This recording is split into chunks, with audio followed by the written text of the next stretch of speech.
le cœur plein de haine et de rébellion, ils voient de leur pays où se fait exilés. Un jour, par des guerriers nouveaux fils de la nuit, comme ils l'ont fait chez nous, leurs temples soient détruits, leurs enfants mutilés et leurs femmes violées. Vous qui voyez, Seigneur, leur âme jusqu'au fond, ne leur pardonnez pas. Ils savent ce qu'ils font. Abreuvrez-les de pleurs.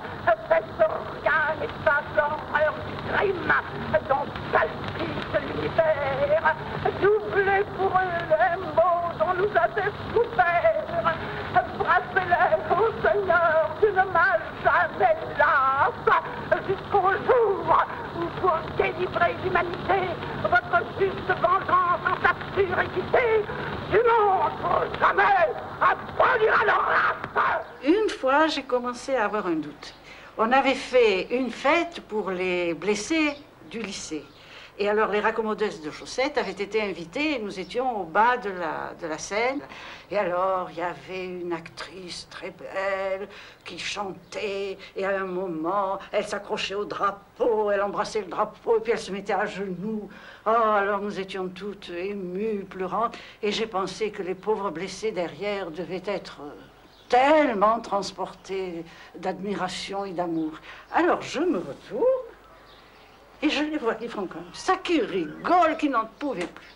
J'ai commencé à me dire, est-ce qu'il y a adaptation ou inadaptation entre la dame de nous et les blessés?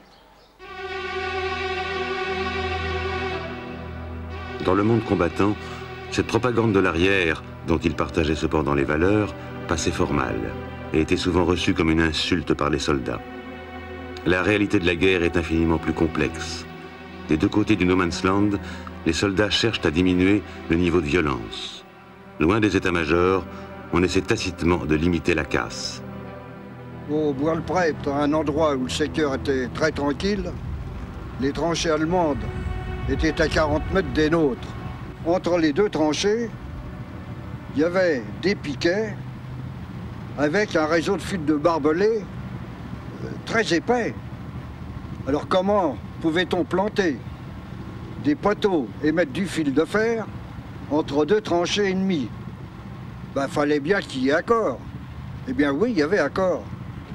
La nuit, on sortait des tranchées, on faisait signe avec un mouchoir blanc, on sortait des tranchées, les Allemands sortaient des leurs, et on se tenait les poteaux, on tapait dessus, on enfonçait les poteaux, on mettait des fils de fer barbelés, et même on échangeait entre les Allemands et nous des boules de pain, on leur donnait du pain et eux ils nous donnaient du tabac. Voilà la guerre. The sun will shine, Mary.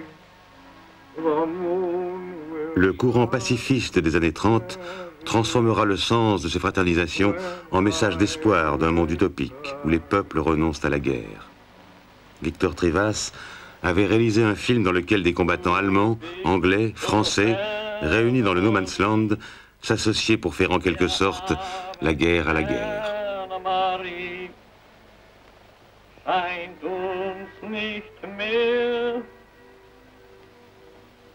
Que tout mon cœur périt, et pour toute la vie, Die weihnachtliche Stimmung gegenüber 1914 entschieden besser war, auf beiden Seiten, denn die Kameraden von der anderen Seite haben ja auch Weihnachten gefeiert. Wir haben es ja vom ersten Jahr von uns gelernt.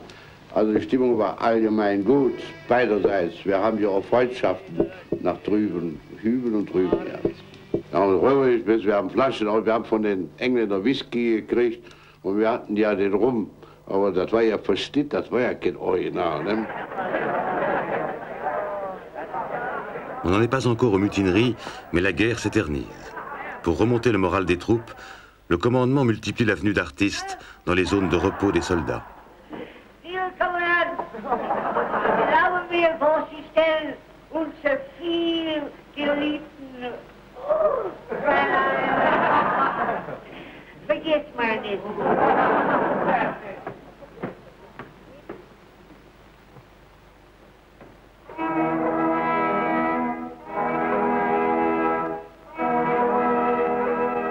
Enfin, des petites femmes sont admirables et toutes semblables à des oiseaux.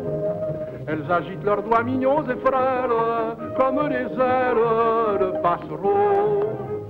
La fine menotte, coupique tricote, quand elle se coiffe aussi, en faisant comme ceci, leurs gestes sont toujours jolis. Quand elle joue de l'éventail. Le commandement se complaît à mettre en valeur la manière dont on s'occupe des loisirs du soldat.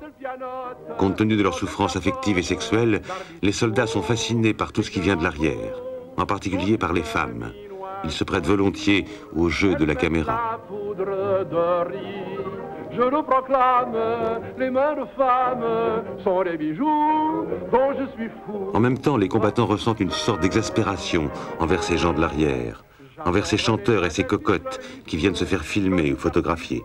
Constamment chaperonnés par les officiers, les artistes, eux, ne se rendent compte de rien. Pour être crédible, le théâtre aux armées doit être près du front. Un fumigène symbolisera une explosion d'obus destinée à impressionner le public de l'arrière.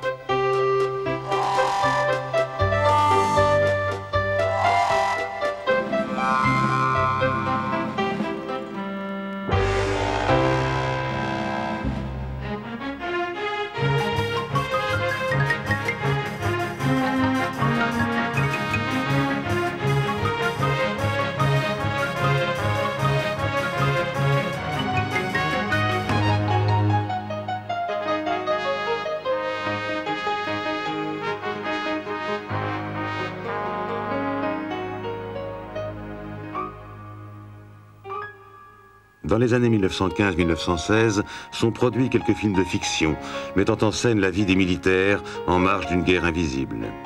Le thème du soldat trompé par son épouse, resté seul à l'arrière, est évidemment sujet tabou. L'imagerie réduit les souffrances du soldat au manque de femmes et brode sur des images idéales qui ne tiennent pas compte des bouleversements de l'arrière.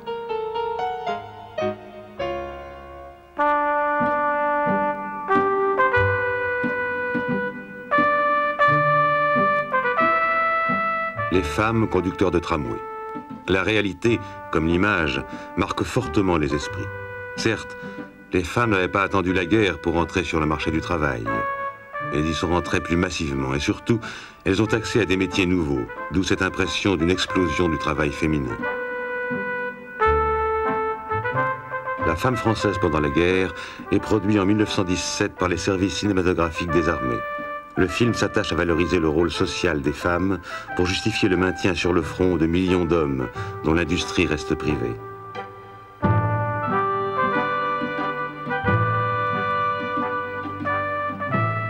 En 1918, en plus des emplois traditionnellement féminins en usine, l'industrie de l'armement emploiera en France près de 430 000 femmes à des tâches en général peu qualifiées. Le film impressionne beaucoup et la presse célèbre les munitionnettes, en oubliant de mentionner qu'elles sont embauchées avec des salaires de misère, ce qui ne va pas manquer d'entraîner des grèves à plusieurs reprises. On a beaucoup parlé d'émancipation des femmes. On peut se demander si le travail en usine représente vraiment une émancipation.